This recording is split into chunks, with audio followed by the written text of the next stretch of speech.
Aliens or... Let me start off by saying I'm not really a believer in the supernatural. I'm a 24-year-old guy, I'm an atheist, and to the best of my knowledge I'm not crazy. However, I do believe in aliens. I'm going to tell you why. Whether this belief is a symptom of my delusions or not is up to you, I just feel like I have to share this. Months ago I shared my story in a thread on /x/. Since then, the story has gotten even a little weirder. When I was young I was sent to a child psychiatrist for what most of my family and friends believed to be depression and hallucinations.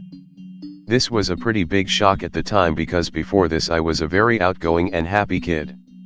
The problems all started when we moved away from our small town to a very, and I mean very, rural area. Woods for miles. Eastern Canada. Initially I remember loving it. I had a big yard, woods to play in, forts to build, it was great.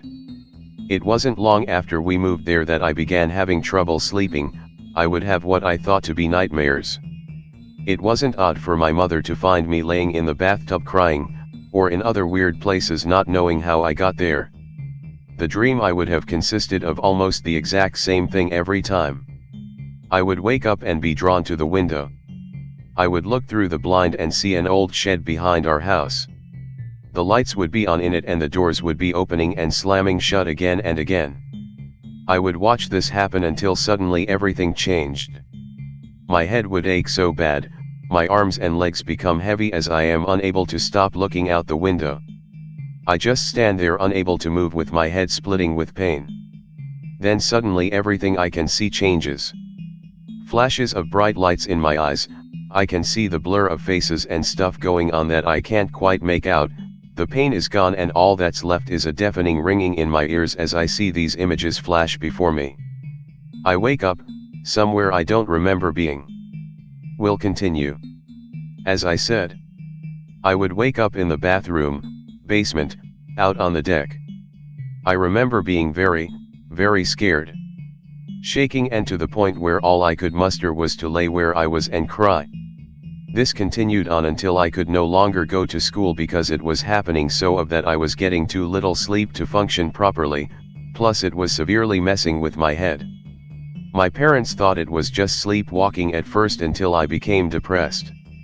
I don't remember this incident I'm about to tell you, but it was recently told to me by my stepfather and was most likely the reason I was sent to live with my grandparents and to see a child psych. He told me he awoke one morning to find me in my closet, twisting clothes hangers together to fashion a noose. He immediately took it away from me and asked me what I was doing. I told him something like I don't want to go again or something like that. I have no recollection of that even whatsoever. But I do have the vivid memory of watching my stepdad hold my mother as she buried her face into his chest crying. She couldn't even look at me. I remember being puzzled as to why this was. I'm going to give you some background information now as this next part is rather strange. I was born with a club foot. I had many surgeries as a baby to correct this.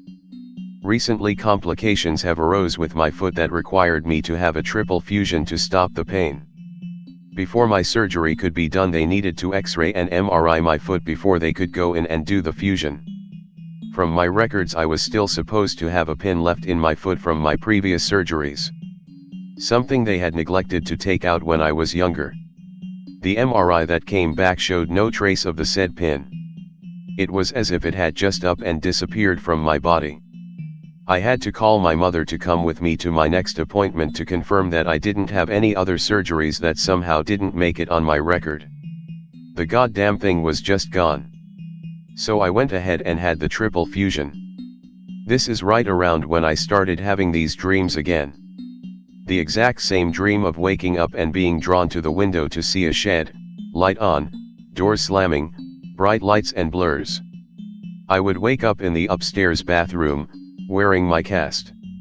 Something that I could not possibly do myself. My girlfriend did not notice me wake until I would call her from upstairs asking her to help me come down. It was around this time I thought there might be a connection between my missing pin and whatever the hell happened to me as a child.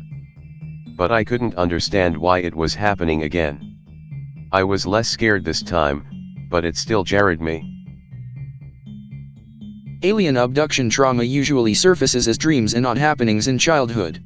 I myself am an abductee, and it came about when I remembered waking up outside my house frequently as a kid, even though we had an alarm and I lived on the second floor, though one time the alarm was going off, and I had a recurring dream of falling, and an angel catching me, and slowly dropping me into my bed. I always thought they were dreams. I was a religious kid, but one time I woke up a good 2 feet above my loft bed, and fell into it. Needless to say, it's one of the only memories of my childhood. That, and I have a fear of hospitals, needles, invasive surgery, waking up to someone by my bed, to the point where I sleep with the light on, always have, and a knife or sharp object by my bed. Oh, and I always had an irrational fear of pictures of gray aliens. I couldn't look at them without having a panic attack. Well, turns out those dreams weren't dreams. I don't want to sound completely loon though, so I won't go into details about what I found. Requesting loony details, I believe. When I was very little, I saw a dark craft floating above a lake in California. We had a house there, and I went there often. I could clearly see it against the dark blue of the sky, because it blocked out stars. My father was with me and he said he couldn't see anything. That's when the dreams started. For reference, I live in a suburb called Monte Sereno in Northern California. I essentially live on a mountain next to a ravine, so there's tons of room between my neighbors and I in the town. Through regression hypnosis, I learned that at least 6 different times, I was taken from my bed, or in 2 instances, I walked outside, to a small, torus-shaped craft with red strobing lights.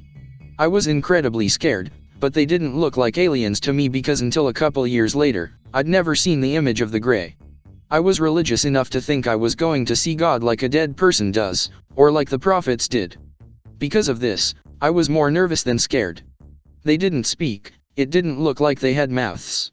In fact, I've found I look people directly in the eyes whenever I talk to them because I remember having to look into their eyes a lot. The way he spoke, it felt like the voice I hear when I think of words in my head. They walked me to a circular room, a white room with an oval table in the middle, and I was laid down on it, and instantly couldn't move. They stared into my eyes for a long while, and I felt my head buzzing like I had a headache. At one point I had tubes inserted into my nose and mouth. I was never told why anything was taking place. The last time I saw them, they told me I had been very patient with them, and thanked me for playing with them. Also, I'd like to point out that there are 2 anons here posting about their experiences, so I'll just put a name for me. I remember one time my alarm clock went off in the middle of the night, and it had no batteries in it. I was so afraid that I woke up immediately, and then the next thing I knew, it was still going off and I was in bed. My parents rushed in, and when they picked it up, it kept making noise for maybe 5 seconds before going silent. I threw it away immediately. I later found that I had heard the alarm, and after waking up in the middle of my sleep that night, and was levitated out of my window, without opening it, I felt like my whole body squeezed through it and I felt buzzing everywhere, only coming back right before the alarm went off. This was the last time I could recall them seeing me. I had a long discussion with their leader, who was really just a tall one in a bright smock with a blue stripe, and he informed me that I wasn't alone, but that I was special, and that I'd understand someday. He told me they'd come back, and not to be afraid. He mentioned that I was very lucky, and he told me I wasn't old enough to understand what they wanted from me. There's more, of course, but this has taken a long time to write, and it would take longer to write the rest. This is the most interesting bit though. I don't quite care if you believe it or not, it was nice to know the weird difference I felt growing up wasn't just me being weird. No one in my school believed me when I told them I would talk to God, and my teachers, at the Catholic school, told me I was lying to be funny. Fuck, I just stumbled upon this thread and I'm freaked out, not because of the story itself but because the dream you're describing is exactly the same as one I've experienced a couple of times, and I don't think I've ever woken up in my bed after dreaming that, although I do sleepwalk and I've never even known about it until now. I'm mentally and emotionally unstable and what most of you would call an emo, I suppose. I'm 18 years old and I've had that dream at least 10 times that I can remember. It's one of those dreams that just gets stuck in your head, I guess. I'm self-destructive and I go to a psychologist regularly, but I doubt it has anything to do with this dream. Just thought I'd say this since it's really creeping me out now.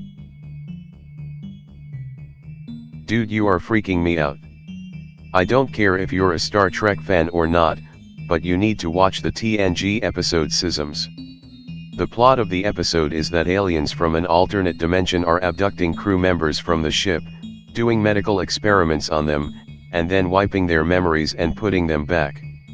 That episode was really terrifying. In the end, they didn't defeat the aliens, they didn't get rid of them, they were still out there, watching, waiting.